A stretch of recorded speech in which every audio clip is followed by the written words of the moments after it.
The learning outcome I'm doing is discussing the two reasons proposed to explain why transfer occurs. So one reason or theory is called the identical elements theory, and it simply states the likeness between the elements of two skills or two performance situations, where the more likeness two skills or performance situations that the two share, the more positive transfer that will occur. So an example of an element would be like an overarm movement, and two sports that share this are like throwing a football and throwing a baseball.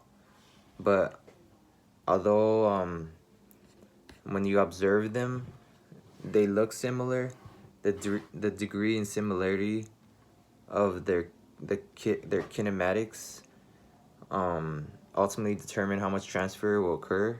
And in that situation of throwing a baseball and a football, there's not much transfer due to the differences in their kinematic profiles. And another example would be like a tennis serve and a volleyball serve. They have very similar kinematic profiles, so they would have a greater transfer than say like a tennis serve and a racquetball serve.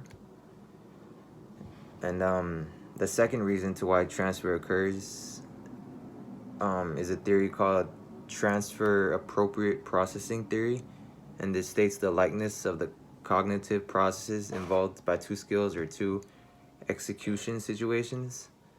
So the more like the or the same demands of two situations or skills of the cognitive processes, the more transfer will occur. An example of a cognitive process would be like rapid decision making and problem solving.